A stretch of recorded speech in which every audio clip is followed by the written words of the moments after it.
भक्तों द्वारा देवताओं से न्याय की गुहार लगाना और देवताओं को अपने भक्तों को न्याय देना अगर कहीं संभव है तो वो है देवभूमि उत्तराखंड में। जी हाँ दोस्तों, देवभूमि का वो मंदिर जहाँ भगवान की अदालत चलती है।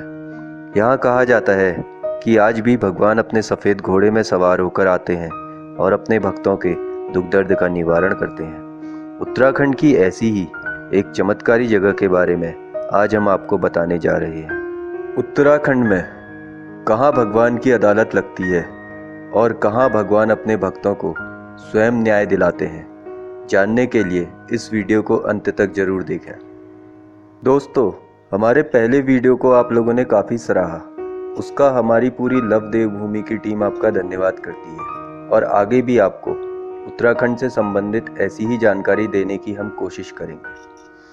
दोस्तों, आज हम आपको जिस जगह के बारे में बताने जा रहे हैं, अगर मैं उसको विश्व का सुप्रीम कोर्ट कहूँ तो कोई अतिशयोक्ति नहीं होगी। ऐसा मैं इसलिए कह रहा हूँ क्योंकि ऐसी मान्यता है जिसको कहीं से भी न्याय नहीं मिलता, अगर वो इस देवता के दरबार में अपनी चिट्ठी लिखकर भेज दे या स्वयं आकर इनके इस मंदिर में लगा दें तो कहा जाता है कि उसको निराशा नहीं मिलती है। इस मंदिर में संपूर्ण भारत से तो भक्त न्याय के लिए आते ही हैं, अपितु विदेशों से भी लोग आकर अपनी चिट्ठियां इनके दरबार में लगा के जाते हैं। इसलिए इस मंदिर को न्याय के देवता, विश्व का सुप्रीम कोर्ट, चिट्ठियों वाले देवता या घंटियों का मंदिर आदि नामों से भी जाना जाता है। तो चलिए दोस्तों, आज हम आपको इन न्याय के देवता के दरबार के बारे में बताते हैं। दोस्तों, इस स्थान के बारे में बताने से पहले मैं आपको बोलना चाहता हूँ कि हमारे इस चैनल को ऐसी ही उत्तराखंड से संबंधित जानकारी के लिए लाइक, सब्सक्राइब और शेयर करना ना भूलें और बेल आइकन को भी प्रेस करें ताकि भविष्य में आने वाली वीडियो की जानकारी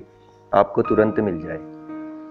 दोस्तों, ये स्थान देवभूमि उत्तराखंड के बेहद ही खूबसूरत बुद्धिजीवियों के शहर के नाम से प्रसिद्ध अल्मोड़ा जिले से 12 किलोमीटर की दूरी पर समुद्र तल से 1560 मीटर की ऊंचाई में अल्मोड़ा पिथौरागढ़ मार्ग में स्थित है। इस स्थान को चितई गोलू देवता के नाम से विश्व प्रसिद्धि प्राप्त है।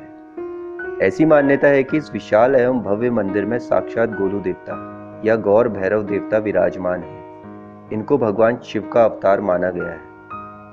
दोस्तों, इस मंदिर के बारे में जानने से पहले मैं आपको गोलू देवता के बारे में बताना चाहता हूँ ताकि इस मंदिर की स्थापना से जुड़े सारे तथ्य और पौराणिक मान्यताएं आपको भी पता चले। तो चलिए दोस्तों, जानते हैं कि गोलू देवता कौन थे। कहा जाता है कि गोलू देवता कत्यूरी राजवंश के राजा झालूराई की इकलौती संतान थे।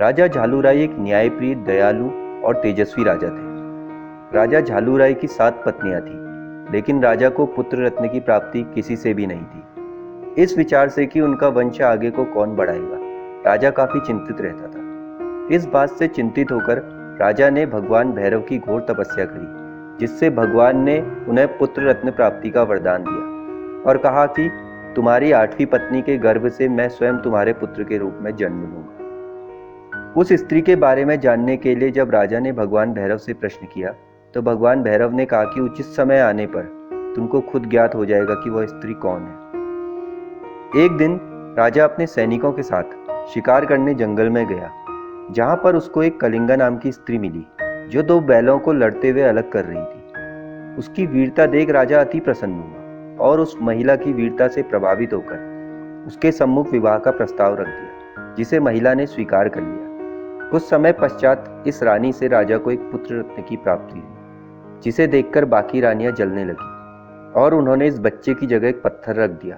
और उस बच्चे को एक पिंजड़े में रखकर नदी में डाल दिया।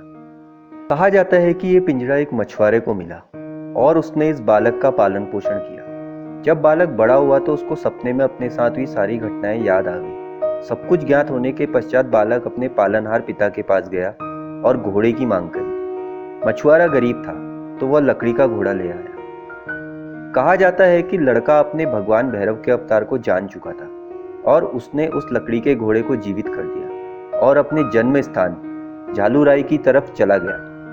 जन्म स्थान के पास एक तालाब के किनारे वो 7 रानियां बैठी थी। ये देखकर उस बालक ने अपने घोड़े को फिर से लकड़ी का बना दिया और तालाब से पानी पिलाने लग गया। ये देखकर उन रानियों ने बालक से कहा कि तुम पागल हो, ये लकड़ी का घोड़ा कैसे पानी पी सकता है। ये सुनकर उस बालक ने कहा कि जैसे एक रानी पत्थर को जन्म दे सकती है, वैसे ही ये लकड़ी का घोड़ा भी पानी पी सकता है। ये बात सुनकर उन रानियों को काफी गुस्सा आया और उन्होंने इसकी शिकायत राजा से करी। राजा ने उस बालक को अपने दरबार में बुलाया। इसके बाद उस बालक ने राजा को सारी कहानी बता दी, जो उस राजा और भगवान भैरव के बीच हुई थी। ये सुनकर राजा को उन रानियों पर अत्यधिक क्रोध आया और राजा ने उन 7 रानियों को कठोर कारावास में डाल दिया। लेकिन उस बालक के आग्रह से राजा ने रानियों को माफ कर दिया। कुछ समय पश्चात बालक के युवा होने पर राजा ने उसको राज्य का राजा घोषित कर दिया। यही बालक आगे चलकर अपने न्याय की प्रसिद्धि के लिए गोलूदेव, ग्वल महाराज, गोलजू आदि नामों से प्रसिद्ध हुआ। एक पौराणिक मान्यता के अनुसार चंद राजवंश के राजा बाज बहादुर के सेनापति का नाम गोलूदेव था, जो कि अपनी वीरता के कारण प्रसिद्ध था। ऐसा कहा जाता है कि युद्ध में वीरगति पाने के पश्चात उसके सम्मान में अल्मोड़ा के चितय मंदिर की स्थापना की गई है। इसकी विश्व प्रसिद्धि बताने के लिए यही काफी है कि इस मंदिर परिसर में पहुंचते ही अनगिनत घंटियां और चिट्ठियां, जिसके बारे में ये कहा जाता है कि आज तक कोई नहीं गिन पाया कि इस मंदिर में कितनी घंटियां हैं और कितनी चिट्ठियां हैं। दोस्तों, इन चिट्ठियों में विदेशों से भी भक्त आकर अपनी बातें या परेशानियां लिखकर जाते हैं और गोलू देवता से न्याय की गुहार लगाते हैं। यही कारण है कि इस मंदिर को सर्वोच्च न्यायालय या चिट्ठियों वाला मंदिर भी कहा जाता है। ऐसा कहा जाता है कि जिसकी परेशानी दूर हो जाती है वो दोबारा इस मंदिर में दर्शन करने आता है और एक घंटी इस मंदिर के प्रांगण में लगाकर जाता है। यहाँ लगी अनगिनत घंटियां, चिट्ठियां और हर साल आने वाले लाखों श्रद्धालुओं की भीड़ ही गोलू देवता के न्याय प्रणाली का साक्षात प्रमाण है। दोस्तों, कहा जाता है कि इस मंदिर का निर्माण 17वीं शताब्दी में हुआ था। इस मंदिर के अंदर सफेद रंग के घोड़े पर सवार, हाथ में धनुष बाण लिए, सफेद वस्त्र धारण किए हुए गोलू देवता की दिव्य विशाल प्रतिमा स्थापित है। इस मंदिर की विश्व प्रसिद्धि के कारण ही इस मंदिर में विवाह कार्य भी संपन्न कराए जाते हैं। दोस्तों, गोलू देवता के इस मंदिर से अल्मोड़ा हल्द्वानी मार्ग में लगभग 1 किलोमीटर की चढ़ाई के बाद सड़क के दाईं ओर श्री डाना गोलू देवता का मंदिर है। ऐसा कहा जाता है कि चितय मंदिर के दर्शन करने के बाद श्री डाना गोलू देव के दर्शन करने से ही चितय मंदिर के दर्शन पूर्ण होते हैं। दोस्तों, आशा करता हूँ कि आपको ये वीडियो जरूर पसंद आया होगा। जय उत्तराखंड।